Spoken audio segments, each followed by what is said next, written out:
So Tissot have just launched a new watch, or relaunched an old watch.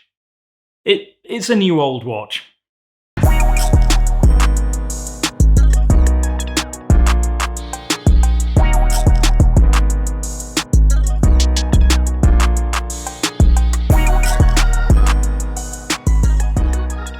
I'm Simon and this channel is all about watches.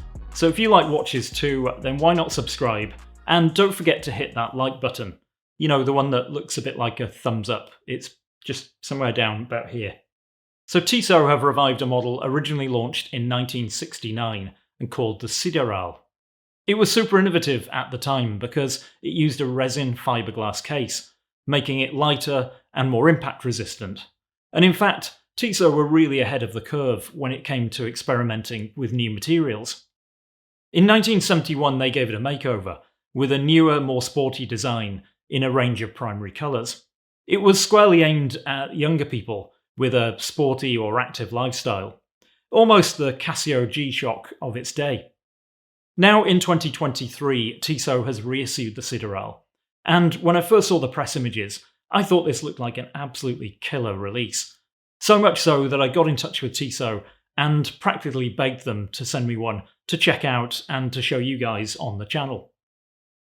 This new version stays true to the design of the original Sideral S, but in several other aspects, they've brought it bang up to date with a modern movement and thoroughly modern materials. There are 3 versions available in different colourways, and they all feature a 41mm case made from forged carbon. Now, I really like watches that use unusual materials, and I particularly like forged carbon. I love the marbled pattern that you get in the case from the strands of carbon fibre. I mean, each one is going to be unique. And forged carbon also has this really matte finish to it as well. It's just really industrial looking. The versions available with the red and the yellow strap have a natural grey and black look to the forged carbon, whereas the version that's available on the blue strap has these little flecks of blue in the case material too. Personally, I prefer the more natural look. So while the case is just 41mm, it wears slightly larger than those dimensions might suggest. Though it is a lugless design, so the actual lug-to-lug measurement is a mere 40mm. And the strap bends vertically down from the case, so it's perfect even on smaller wrists like mine. The bezel is finished in black PVD, and it sits atop a brushed steel ring. And the bezel action is really nice and solid, with just the merest hint of backplay. Designed for a range of aquatic activities, the bezel features a traditional dive scale, as well as a regatta countdown scale. Under the box sapphire crystal, the black dial has a printed minute scale, with a regatta scale at the 5 and 10 minute intervals, marked in green and red. On this version with the red strap, the minutes track is in grey, while it's colour-coded to the strap on the other versions. The hours are only indicated by thicker white lines. There's a date window at 3 o'clock, and the era-specific Tissot logo is printed at the 9 o'clock position. The hour and minute hands are simple white battens, accompanied by a red seconds hand with a T-shaped counterweight. At night this thing really lights up. There's literally lume everywhere other than the date window and the seconds hand, and they've used different colours too.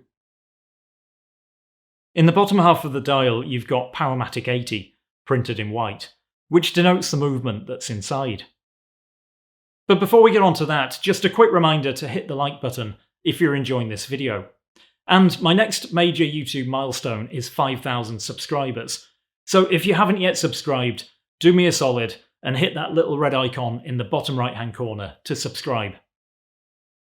Swatch Group's Powermatic 80 movement is an automatic movement based on the ETA 2824-2, but with an impressive 80-hour power reserve. They've achieved this by reducing the frequency from 4 Hz to 3 Hz, so it beats at 21,600 vibrations per hour. But I think that's a fair compromise, as the stated accuracy is still within -2 to +8 seconds a day. The movement is visible through another sapphire crystal on the back of the case, and the rotor has been partially skeletonized. The crown at 3 o'clock screws down, helping to give this watch its 300-meter water resistance rating, which is another impressive plus point. Regardless of which version you go for, they all come with this rubber strap, which fastens in much the same way as the original Sideral, with pins that push through holes. Think Apple Watch, but remember that Tissot came up with this design more than 40 years ago. It's also quick release, which is really handy if you're the kind of person that likes to change their watch straps. Though, apart from being far too busy to change my watch straps on a regular basis, I actually really like the design of this strap, because it emulates the strap that was used on the original Sideral. All in all, I think this is a pretty impressive package when you consider the price. I mean, here in the UK, it retails for just over £900. I believe it's just under $1,000 in the US. Now, I think that's crazy value when you consider that you're getting a forged carbon case. I mean, forged carbon on a Tissot. But you also get that Powermatic 80 movement and 300 meters of water resistance, all for under £1,000. I mean, that's mental. At that sort of price, you start thinking, what's the catch? And that's just it. There isn't one. I actually think I'm going to be buying one of these and adding it to the collection. Probably the one on the yellow strap. Alright, the 70s styling might not be for everyone. I mean, I sent a picture of this to my older brother, and he thought it looked hideous. But he has got pretty conservative tastes in watches, and he is a few years older than me, so, he might be going senile. The thickness might also be an issue for some. I measure this one at just under 14mm. But this is a watch that's meant to be worn with a t-shirt or a wetsuit, not a pinstripe suit.